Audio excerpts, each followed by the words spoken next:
Salakaya Chakshurmilitam Jena Tasmai Shri Gurave Namaha Shri Chaitanya Manobhishtam Jena Bhutale Swayam Rupa Gadamayam Dadati Swapadantikam Vandeham Sri Guru Sri Juta Parakamalam Sri Guru Vaishnavamscha Sri Rupam Sagrajatam Sahagana Raganatan Misantang Sajivam Advaitam Sabhadutam Parijana Sahitam Krishna Chaitanya Devam Sri Radha Krishna Padan Sahagana Lalita Shri Vishakam Vitamscha He Krishna Karuna Sindhu Dinabandho Jagatpate Gopesha Gopika Kanta Radha Kanta Namostute Tapta Kanchana Gaurangi Radhe Vrindavaneshwari Vrishabhanu Sute Devi Pranamami Hari Priye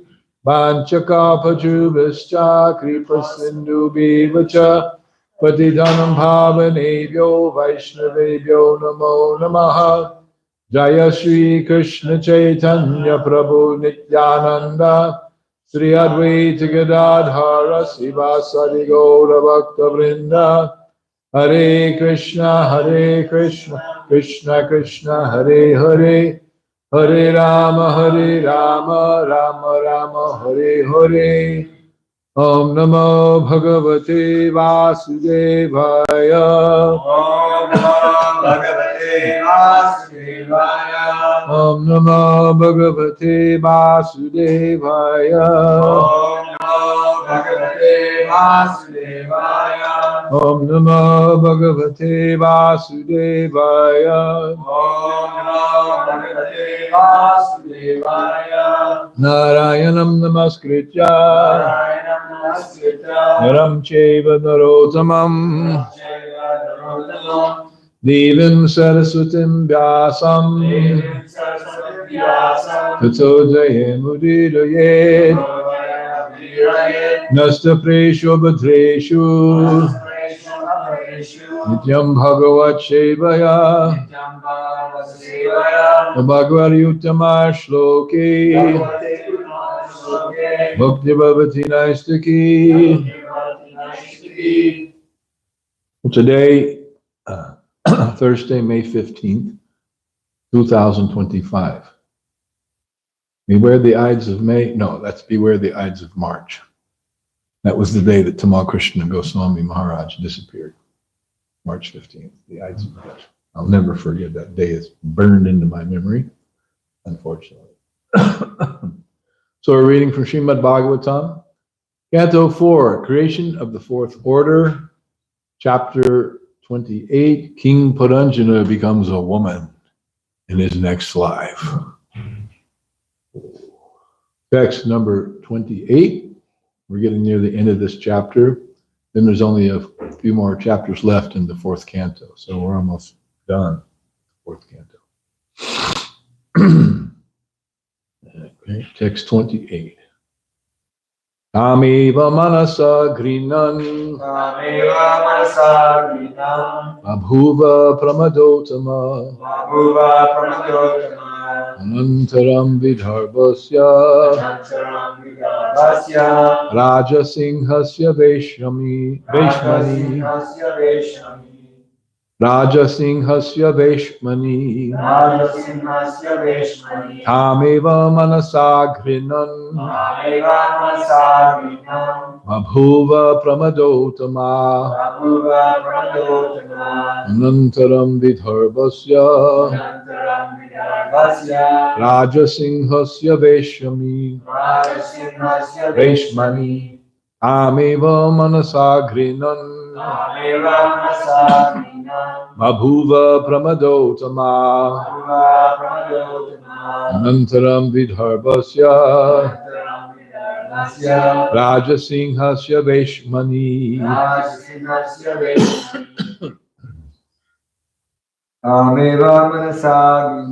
Tameva manasa grinan Abhuva pramadotama Anantaram vidharbhasya Rajasinghasya Veshmani. Rajasinghasya Veshmani. Tameva manasa grinan. Tameva manasa grinan. Bahuva pramadotama. Anantaram vidarbhasya. Rajasinghasya Veshmani. Tameva manasa grinan. Bahuva pramadotama. Anantaram vidarbhasya. Rajasinghasya Veshmani. These synonyms, please repeat. Tam, her. Eva, certainly. Manasa, by the mind. Grinan, accepting. Babhuva, became. Pramada, woman. Uttama, highly situated. Anantaram, after death. Vidarbhasya, of Vidarbha. Rajasinghasya, of the most powerful king. Veshmani, at the house.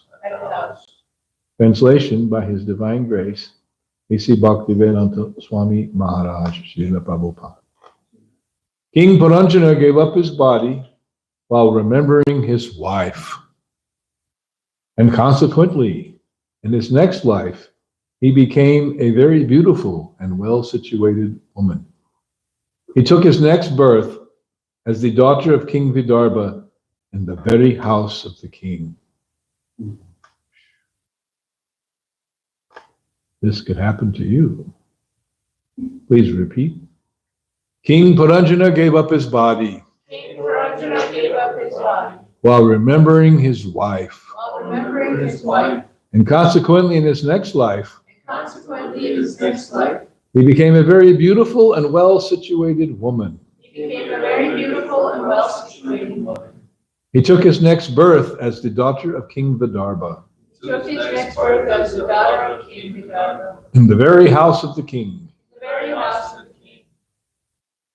Purport by His Divine Grace, Srila Prabhupada. Since King Puranjana thought of his wife at the time of death, he attained the body of a woman in his next birth. This verifies the following verse in Bhagavad Gita 8:6. Yam yam vapi smaram bhavam tajantam te kalaivaram samtam mevaiti kaunteya sadatad bhava bhavitaha. Whatever state of being one remembers when he quits his body, that state he will attain without fail. When a living entity is accustomed to think of a particular subject matter or become absorbed in a certain type of thought, he will think of that subject at the time of death. Gotta be careful what you think about, what you wish for, because you'll get it. At the time of death, one will think of the subject that has occupied his life while he was awake, lightly sleeping or dreaming, or while he was deeply sleeping. After falling from the association of the Supreme Lord, the living entity thus transmigrates from one bodily form to another, according to nature's course, until he finally attains the human form. If he is absorbed in material thoughts and ignorant of spiritual life, and if he does not take shelter under the lotus feet of the Supreme Personality of Godhead Govinda, who solves all questions of birth and death, he will become a woman in the next life, especially if he thinks of his wife. As stated in Srimad Bhagavatam, Karmana Deva Nitrena Jantur Deho Papate. The living entity acts piously and impiously, and sometimes in both ways. All actions are taken into account, and the living entity is offered a new body by his superiors. Although King Puranjana was overly attached to his wife, he nonetheless performed many pious fruitive activities. Consequently, although he took the form of a woman, he was given the chance to be the daughter of a powerful king. as confirmed in Bhagavad Gita 641. Prapya punyakritam lokan utsiva shashvati samaha suchinam srimatam gehe jogo bhrashto vijayate. The unsuccessful yogi, after many, many years of enjoyment on the planets of the pious living entities, is born into a family of righteous people or into a family of rich aristocracy.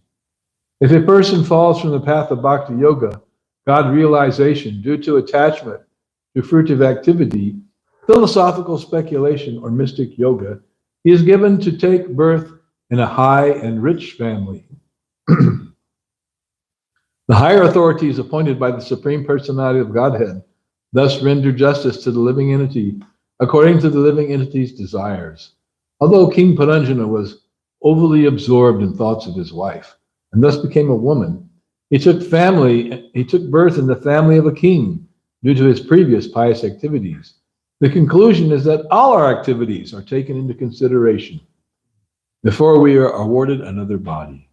Narada Muni therefore advised Vyasadeva that one should take to Krishna consciousness, devotional service, and abandon all ordinary occupational duties. This advice was also given by Lord Krishna himself. Although a devotee may fall from the path of spiritual consciousness, he will nonetheless attain a human body in the home of a devotee or a rich man. In this way, one can resume his devotional service.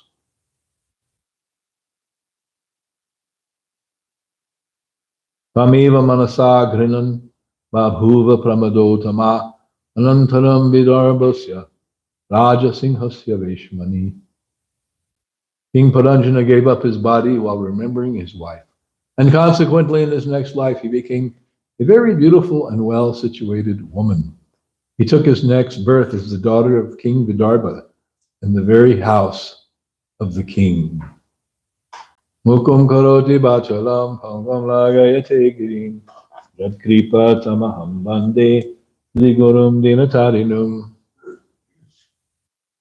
Well, obviously his wife wasn't ugly because he took birth as a beautiful woman because of his pious activities. If his wife was very ugly and he was meditating on her, he would have taken birth as an ugly woman. That happens. So, but that is not the main point here. It's just a little humorous aside. So here continues the journey of the living entity,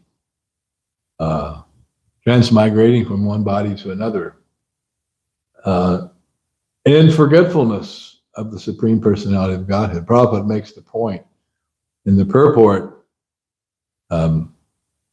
reinforcing the philosophical position, the Vaishnava philosophical position, that the living entity is not some impersonal piece of the Jiva Shakti, that the impersonal Brahman that falls to the material world from Brahman. But Prabhupada said that he, on account of his falling from the association of Krishna, specifically is mentioned here. And so one time a devotee was giving class, this is back in the day in Philly, and Sariputta Prabhu was present, and this devotee somehow was not understanding the philosophy perfectly. And he was saying that it could be, speculating, that the living entity was not with Krishna, but that he was the Brahman, Krishna's effulgence, is full of living entities. And those living entities were never with Krishna in the spiritual world. And those are the conditioned souls, the Nityabhada of the material world. And Sariputta took great exception to this point, and he became very angry. And his face was red, and his lips were trembling, and he was really mad because he felt that this devotee had transgressed our philosophy, the true understanding that actually the original position of the living entities are in the spiritual world. So this is a controversy in spiritual subject matters. And I used to spend my summers in Maryland while I was living in Florida. And I was staying in the house of a friend, and he had rented out rooms. There was a couple of Indian guys there.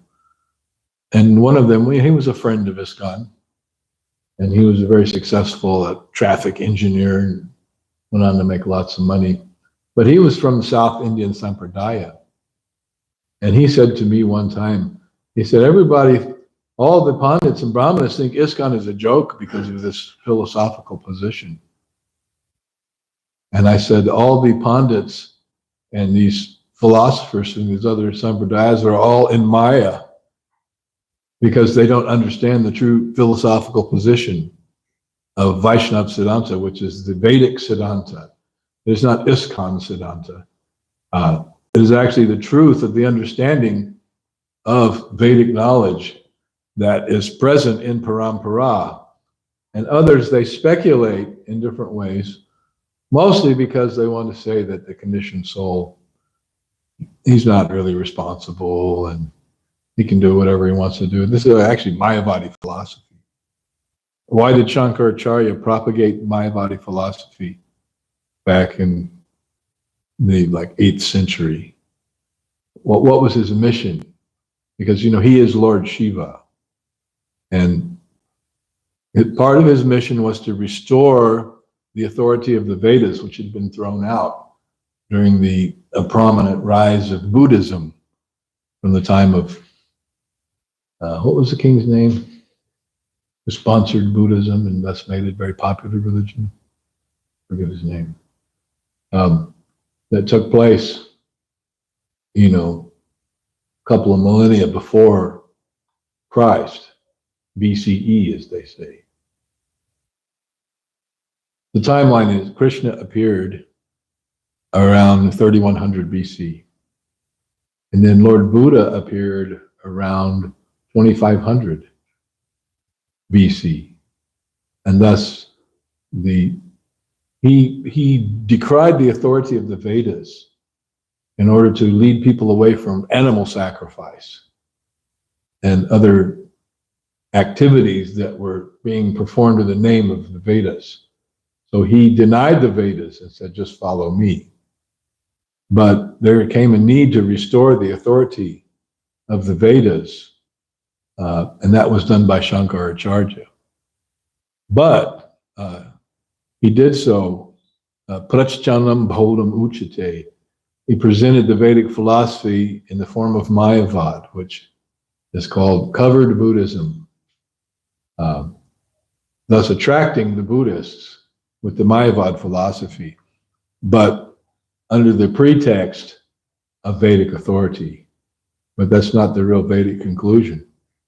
So ever since then, in India, philosophers and practitioners of spiritual life and personalists have become Mayavadis and influenced by this bogus philosophy. Prachchanam bodham uchate, covered Buddhism, it is called.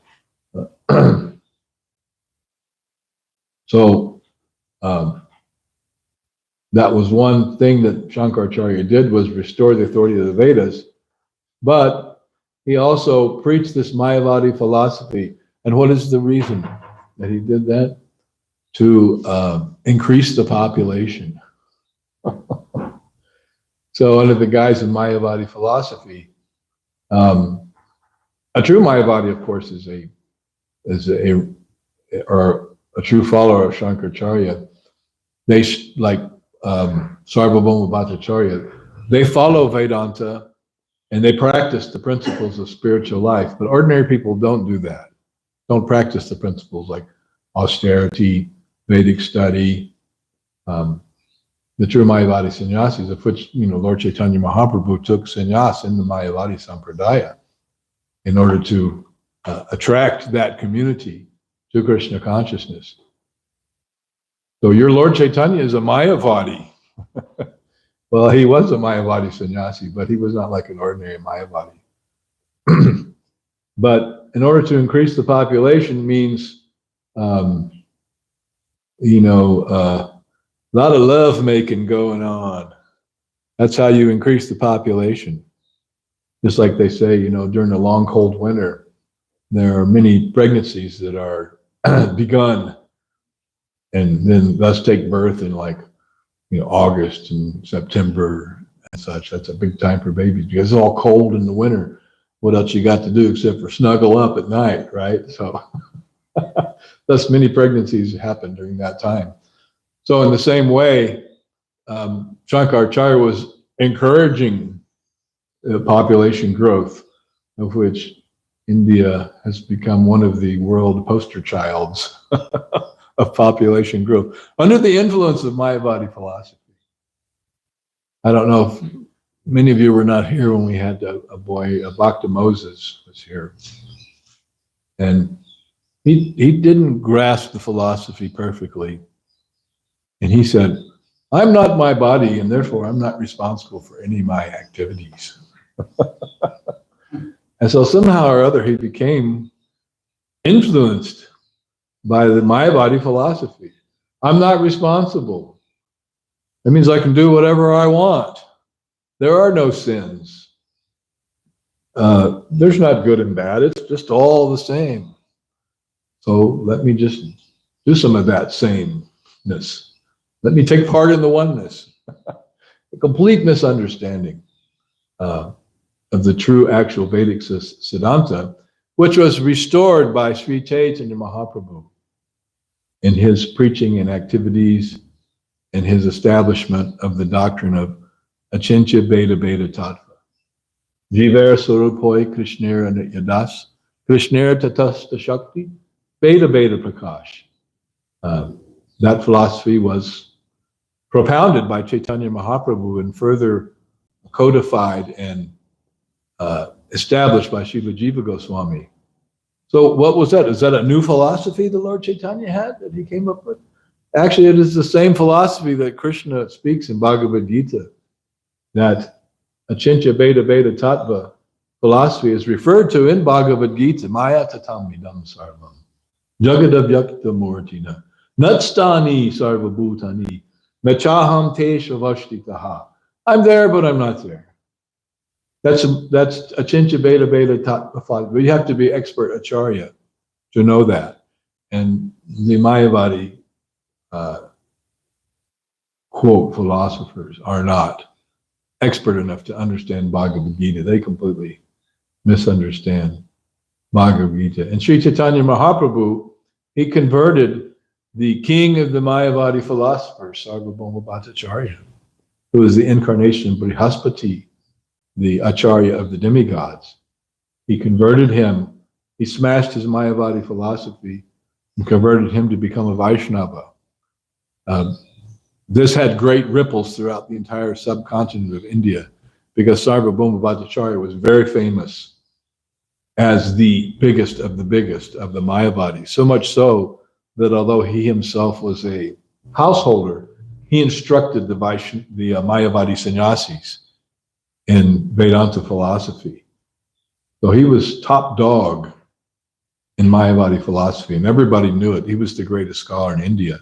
So when he became a follower of Chaitanya Mahaprabhu, all the Mayavadis were like, hey, we lost our top dog to that sentimentalist, that chanting and dancing Chaitanya. It's like, what happened? Sarvabhauma, oh no. It was a great blow. And also he converted the Mayavadi sannyasis of Benares, the Prakashananda Saraswati, and his 10,000 Mayavadi followers. They all became Vaishnavas too. Another great blow to the all-important, all-pervasive Mayavadi community of India.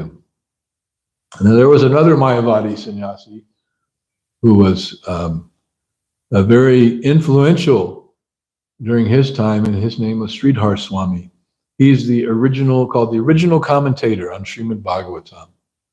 His commentary is the first commentary and the most important, aside from Srila Vyasadev's own commentary on Srimad Bhagavatam, or own commentary on Vedanta, which is Srimad Bhagavatam.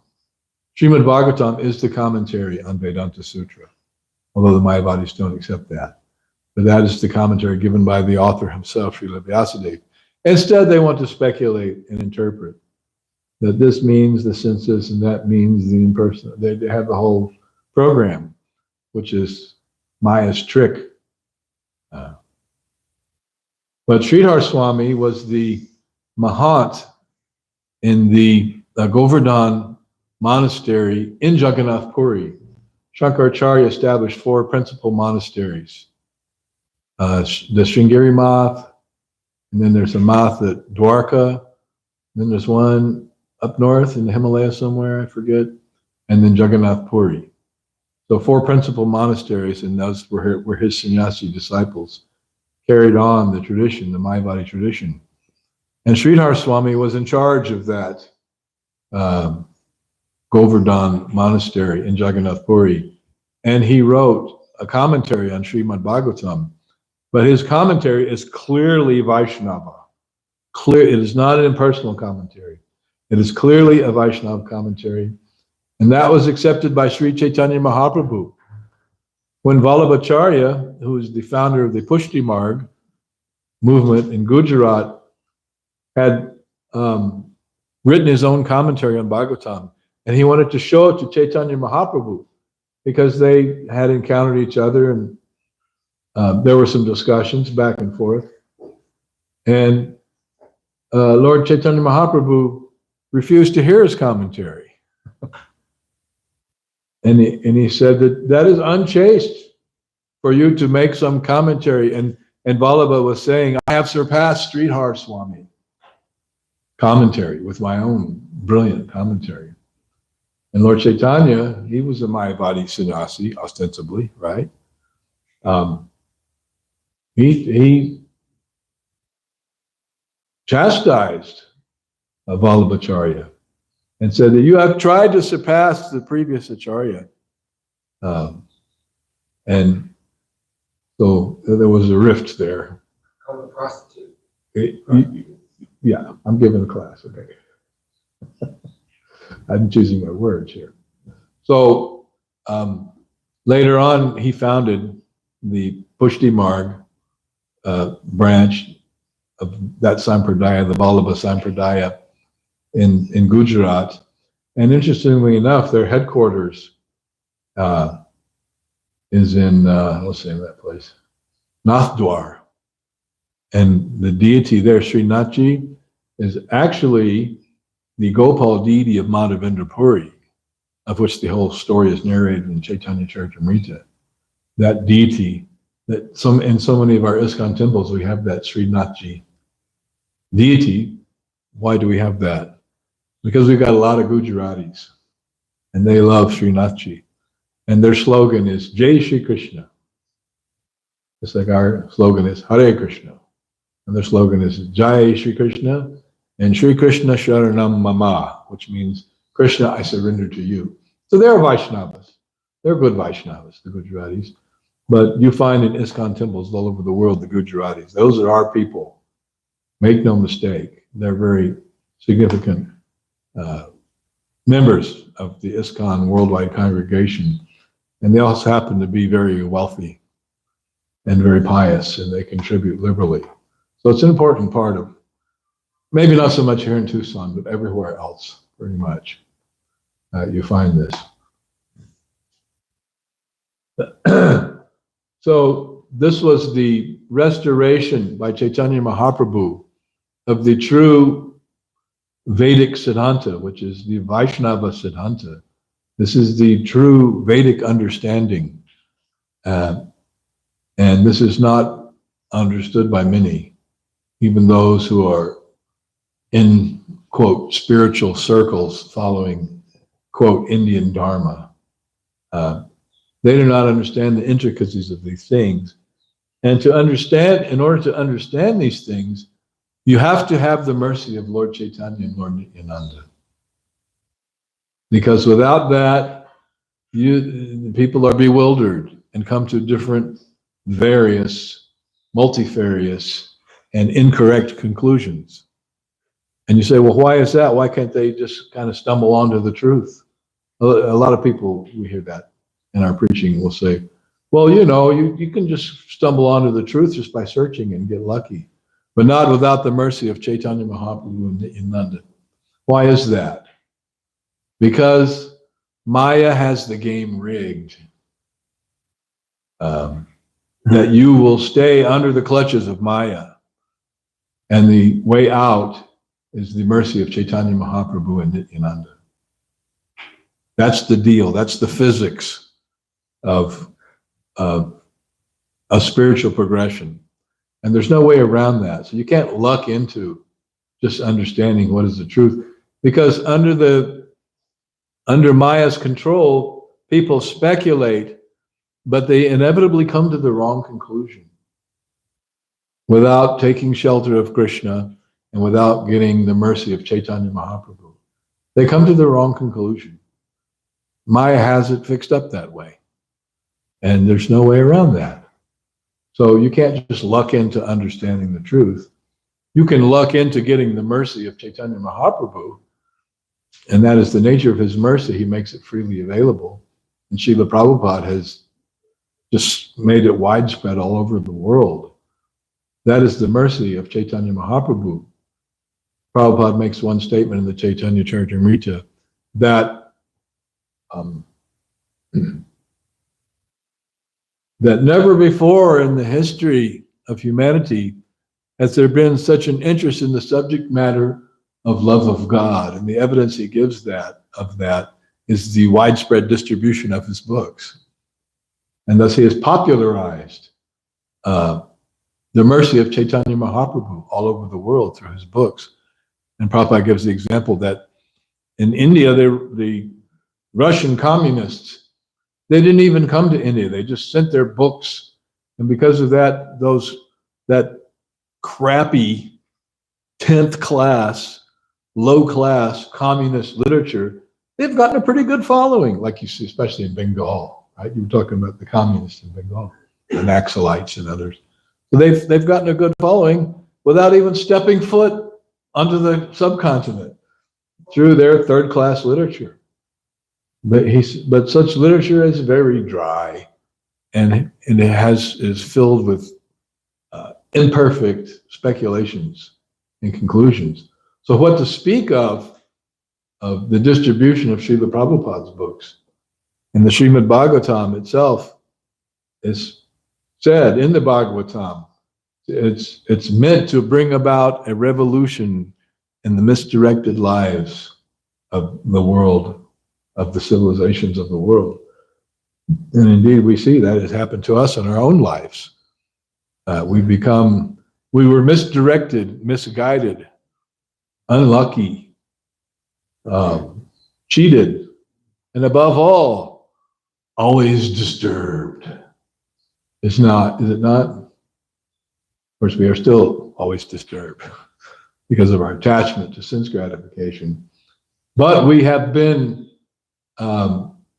given guidance, given light by the Bhagavatam, by Krishna consciousness, which is the mercy of Chaitanya Mahaprabhu. So it's an unprecedented situation in the history of the world. Even ordinary, guys from the suburbs. You were a surfer in Hawaii when you became a devotee in the 70s, right? Even the surfers, who Prabhupada called sufferers, the sufferers, became attracted to Krishna's lotus feet through the mercy of Chaitanya Mahaprabhu, the preaching of the devotees, prasad, and especially Prabhupada's books. Prabhupada's books had an immediate and profound impact upon me in my life. Upon reading Prabhupada's books, I immediately understand, this is the real understanding. This is the real truth. I always wanted to know, what is the truth? And in my family and amongst my friends, we were pretty sure there was no truth. We were pretty sure that there was no truth, and nobody had it if there was a truth. We were convinced like this. And so much so that my brother and myself, people would say, it was common back in those days, what is your religion? And so we'd made up our own religion that we used to say that we belong to. So what is your religion? Third order of the fire god, Monongahela. Actually, the Monongahela is a river Pennsylvania. Yeah. But that was our religion. And what was the precept of that religion? What was the meaning? Well, there was none. It was just a cynical outlook on religion. And we knew that back in those days, there was a lot of born-again Christianity kind of circulating, that sometimes some fired up young person would become convinced and try to convince others. And that was circulating around quite a bit. Even I became a little bit convinced one time by this born-again Christian. And I told my girlfriend about it. And she said, well, if that's what you want to do, that's the end of us. And so I quickly dropped that false adoption, that false enthusiasm, that religion, because after all, my girlfriend didn't like it. She don't like it, I don't like it either. She put an end to that very quickly, and she was satisfied and victorious in that way. So, Krishna's mercy was being given to the world by Srila Prabhupada, the empowered preacher of Chaitanya Mahaprabhu, and through his devotees distributing the books. And thus, in the history of the world, never has there been so much interest in this actual subject matter of love of God and understanding the real truth. So we have been saved from all these misconceptions and foolish ideas and speculations and dead-end and rascal philosophies by the mercy of Sri Chaitanya Mahaprabhu. Now, when King Prataparudra was with Gopinathacharya, his brother-in-law, on the roof of the palace, and the associates of Chaitanya Mahaprabhu came to Jagannath Puri for the Rath Yatra season, and during the rainy season, they journeyed from Bengal, and they arrived there in Puri, and they were having this tremendous kirtan down on the street. And so Maharaj Prataparudra was up on the palace, and he looked at the devotees, and he heard their kirtan, and he was stunned. He said, who are these? Who are these guys? I mean, look at them. They're all like effulgent and completely like from the spiritual world. Who are these effulgent beings? And listen to that kirtan. I've never heard anything like that. Their wonderful, powerful voice. You can just imagine the associates of Chaitanya Mahaprabhu having kirtan. What kind of kirtan was that? You know, not like some, and people half asleep in Mongol Arctic who maybe can't carry a tune and, are more worried about what's going to be for breakfast, or I didn't get enough sleep, or like, nothing like that. These were the topmost associates of Chaitanya Mahaprabhu, his associates from the spiritual world who appeared with him. Imagine how beautiful and ecstatic and effulgent they are. And Maharaj Prataparudra had never seen anything like it. And he heard their kirtan, heard their voices, like, whoa, this is powerful. And Sarvabhauma Bhattacharya was there also. And so at that time, before he had been, his Mayavadi heart had been cracked, broken, and re-healed by Chaitanya Mahaprabhu. He did not understand that Chaitanya Mahaprabhu was Krishna himself. So Gopinathacharya was telling him that you cannot understand that he is Krishna himself because you have not received the mercy of the Lord. And then he quoted this verse from the Bhagavatam.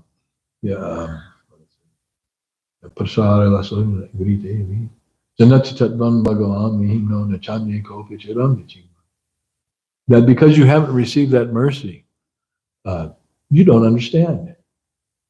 And the proof of the fact that you haven't received the mercy is that you don't understand. And Sarvabhauma was like, well, you're my brother-in-law, Gopinathacharya, and we're just having a little friendly talk here, and don't get too heavy on me. like your own family, they don't want to hear you preach too much. Like, okay, don't preach this. You're just our little brother, something like that. You're just my son.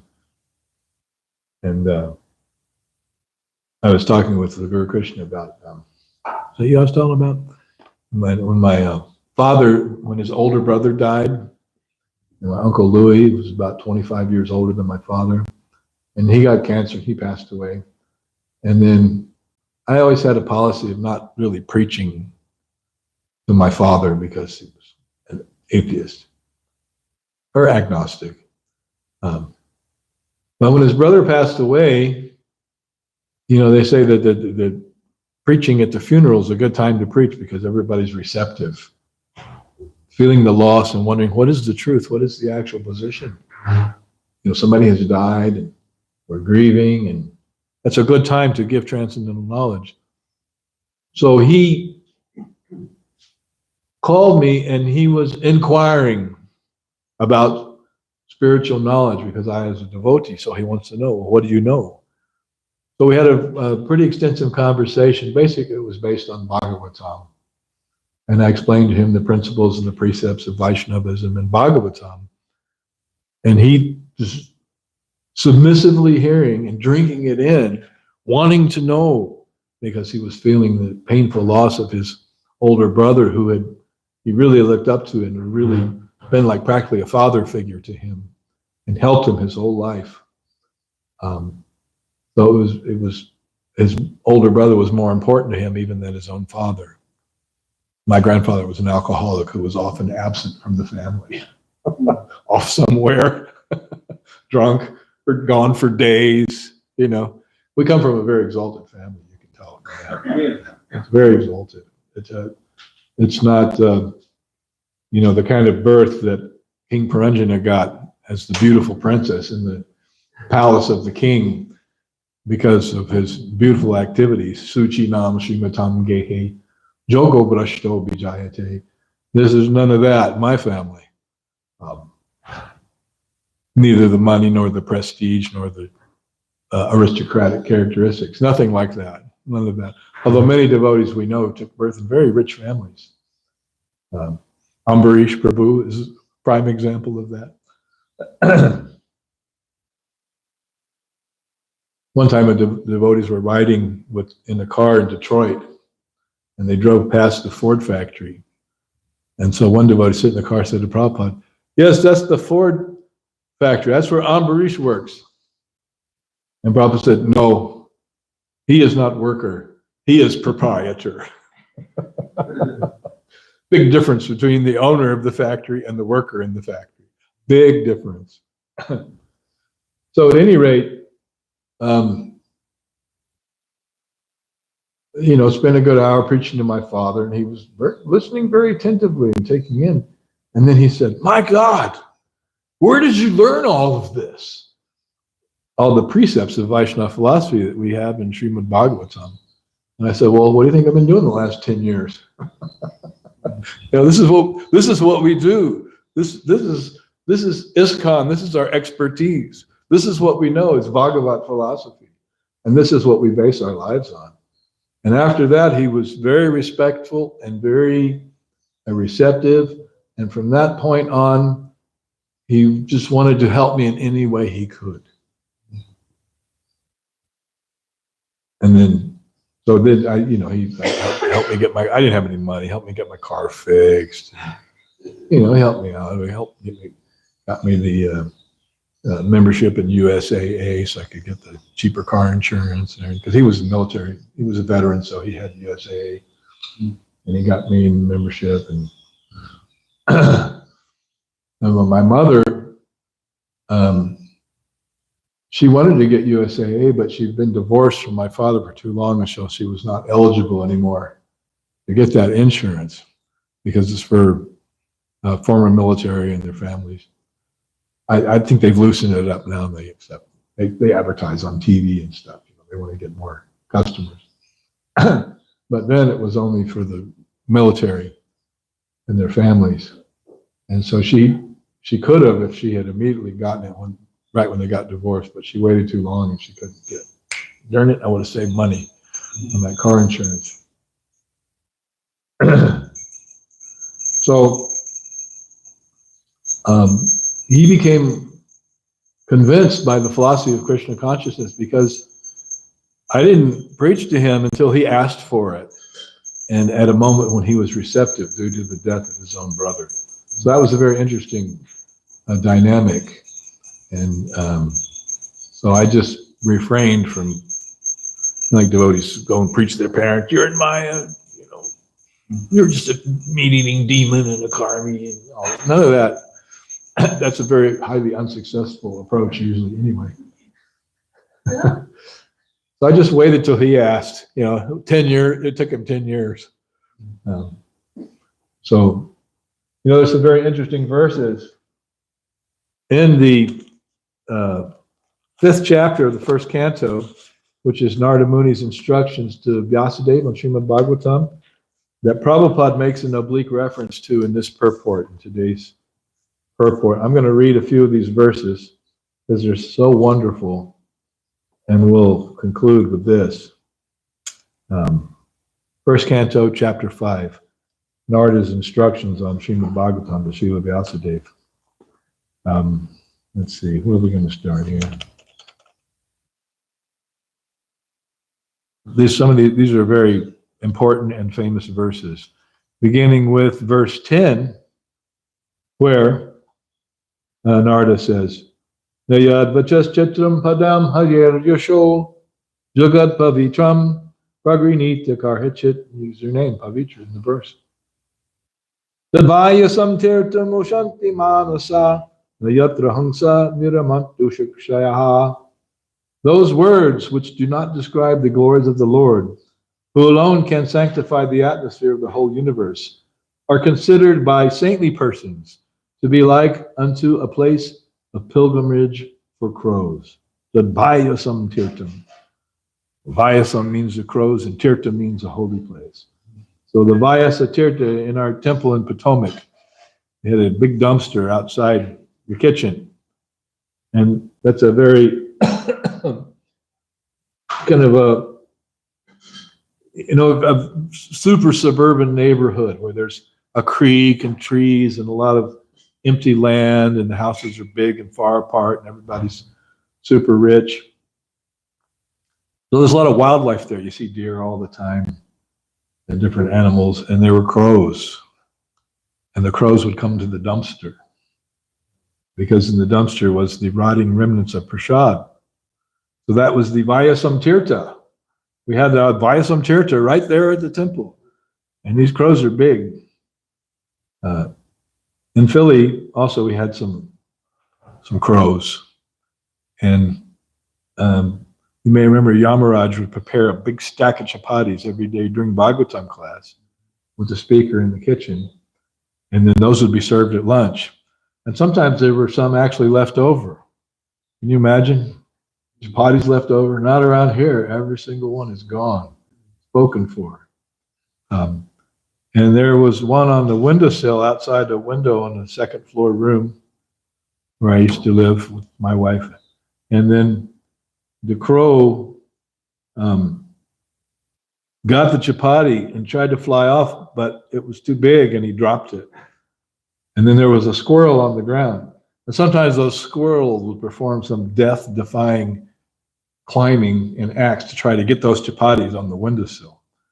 So the crow and the squirrel the crow was on one side of the chapati with it in his mouth, and the squirrel has grabbed on the other, and they had a tug of war to see who could get the chapati. They wanted that chapati, with ghee, very nice chapati, mahaprashadam, and they're fighting over it. The crow's pulling, the squirrel's pulling. Finally, the squirrel won because he's got hands. And he got away with the chapati and ran off with it. And the crow was like, squawk, quack, quack. So when it's the Vyasam Tirta, the place of pilgrimage for crows, those crows were not ordinary crows because they're eating Krishna Prasad. Since the all-perfect persons are inhabitants of the transcendental abode, they do not derive any pleasure there. In other words, the devotees do not derive any pleasure from the mundane topics of sense gratification. The next verse, number 11. Tadbhag vishargo janatagavi plavo dasmin prati shlokam abhadyavat yapi namantyanantasya yason kintani jat invanti gayanti grinanti sadavaha. On the other hand, that literature which is full of descriptions of the transcendental glories of the name, fame, form, pastimes, etc., of the unlimited Supreme Lord is a different creation, full of transcendental words directed towards bringing about a revolution in the impious lives of this world's misdirected civilization, which I referred to earlier. Such a transcendental literatures, even though imperfectly composed, are heard, sung, and accepted by purified men who are thoroughly honest. And then a little bit later on, and this is from the verse that Srila Prabhupada referred to, of one giving up ordinary occupational activities, which also Krishna says in Bhagavad Gita, Sarvadharman Parityajya, in order to take to Krishna consciousness. This is the verse Prabhupada was referring to obliquely in the purport. And this is a very wonderful verse. Chaktva sadharmam sharanam bhujam harer bhajana paktvo tattatet tato yadi yatakva badram abhudamushakim kobarta apto bhajatam sudharmataha. One who has forsaken his more material occupations to engage in the devotional service of the Lord may sometimes fall down while in an immature stage. Yet, there is no danger of his being unsuccessful.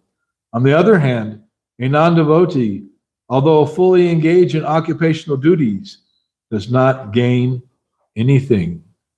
I don't want to give the books to the customers. I don't want to scare off the customers, right? Yeah. That is an example of not gaining anything. And you're thinking, I'm going to lose by being Krishna conscious. But no, by being Krishna conscious, there's only gain. And if you avoid Krishna consciousness for material gain, then you actually won't get the great gain anyway. Because Krishna will smoke you, he will smash you, in order to teach you that that doesn't work. That's a special mercy for devotees who know better. Like one time somebody said about someone who had been in association of devotees and went away, he said, they know too much. They can't remain in Maya. They have to come back because Krishna will just smash them, and then they'll realize, oh, I had it in my hand, the great gift of devotional service, and I stupidly walked away from that. But there is no danger of his being unsuccessful, because once again, once Krishna catches you, then you have to come back. Maybe in another life, who knows? So we'll stop here. Questions, comments, realizations, refutations? Yes, Guruji. So, you know, there's the fall bodies, and then there's the no fall bodies. Oh, yeah. And, you know, it was discussed while Prabhupada was on the planet, and ultimately, Prabhupada said, you know, this is not an elevated topic. And he made the comparison like, so if you've fallen into a ditch of stool like they have in India, and in Vrindavan, there's some places, especially on the Parikram path, the ditch is deep. And you could end up in there and need help getting out. So once you're in there, you're not really, the discussion isn't, Who dug the ditch? who dug the ditch or how did I get in here? I'm in here. Let's just see if we can get out now. Let's just get out. All the effort and all the dialogue is on how to get out. And so, you know, it's not a very high level topic. So why is it, I mean, if there's a group or if there's an individual that claims to be superior, why are you dwelling on such an insignificant topic? Because that's Maya's trick. Because Maya has you, and you're thinking, I found the inconsistency in this philosophy. Now I know. But actually, that whole philosophy, no, it's not a philosophy, point of view, is completely defeated in Chaitanya Charitamrita. Nitya Siddha Krishna Prema Sadhu Kabunai Shravanadi Shuddhi Chitti Karye Udai. Nitya Siddha Krishna Prema. Pure love for Krishna is eternally established in the heart of the living entity. And that is not some impersonal Brahman thing. No, that's a liberated soul. And Nitya Siddha Krishna Prema, that love of Krishna is eternally in the heart of every living entity.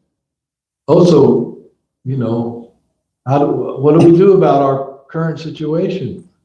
Shravanadi Shuddhi Chitti Kare Udai. By Shravanadi, by hearing and chanting and performing the activities of devotional service, Adi means beginning with.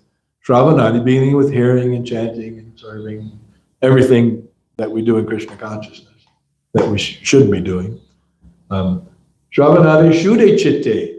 The consciousness, the chitta, becomes Shuddha, becomes purified. And then that love is once again awakened. It is not something to be gained from an external source. It is already existing within the spirit soul. Right. So that completely smashes that Mayavadi philosophy, which even devotees want to propagate out of some madness, some deep-rooted desire to not surrender. They want to, I found it. That actually we're Nityabada, we're eternally conditioned. We're from the Brahma Shakti. And that we never were with Krishna. Its whole thing is fake. Yeah, see, that's where, see, the no-fall people, they're actually blaming Krishna for our situation. The no-fall people. We manifest outside of Krishna's body as, spiritual sparks, eternal, and somehow some go left and some go right. So how irresponsible is that?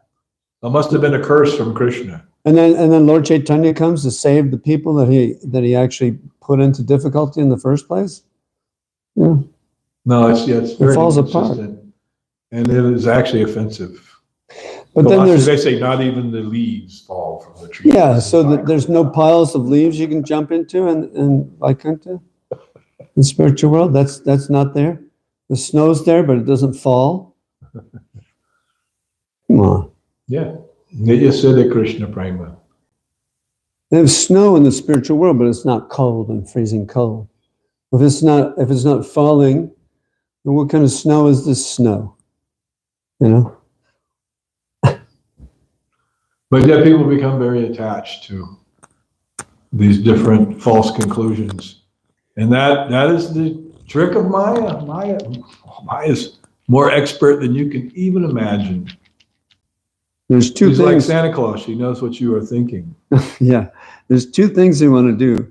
They want to claim superiority and they want to embarrass us. So right along with the no-fall philosophy comes the poison theory. Yeah. It's just right. want to, I have a theory about the poison theory.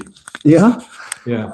The poison theory is the poison Yeah. Oh, yeah. that Yeah. destroys people's bodies. Absolutely. All right, so we have to stop here. Our time is complete. Sorry if we couldn't get your question, Chandrika. And we'll go take prasad now. Thank you very much. Srila Prabhupada ki jai. Srimad Bhagavatam ki jai. Poison theory is the poison.